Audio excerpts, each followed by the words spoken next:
What's up? This your boy CJ Goodfella, back with the Boxing Clinic. A little late, but at 74 years old, the greatest Muhammad Ali has passed. Um, in sports, um, every sport has a transcendent athlete. In basketball, you have Michael Jordan. In hockey, you have Wayne Gretzky. Golf, you had Tiger Woods. In boxing, you have Muhammad Ali.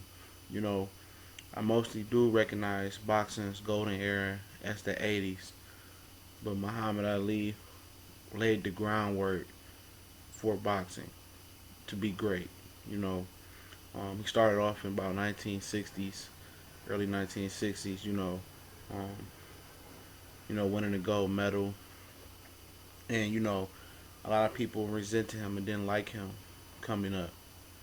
Even in his hometown, Louisville, Kentucky, a lot of people forget that he really was not idolized really outside of the African American community and accepted outside of the African American community widely until after he really retired. People started to really acknowledge how great he was.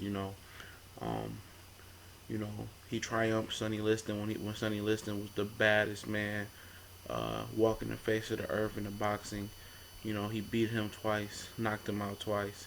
You know, um, he fought Joe Frazier, lost to him once when Joe Frazier, I believe, was undefeated, and those are two boxing Hall of Famers right there.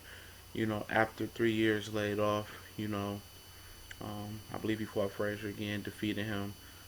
Then he fought the baddest man walking the face of the earth again in George Foreman, which I really believe he's one of the top two most feared boxers uh, ever, right behind or right in front of Muhammad Ali. I mean, right in front of Mike Tyson, or however you want to do it.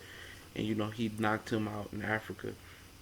So then he faces Ken Norton, Ernie Shavers, two of the hardest punchers in boxing history.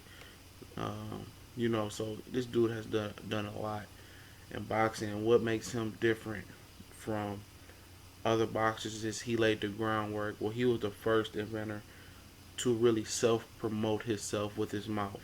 You know what I mean?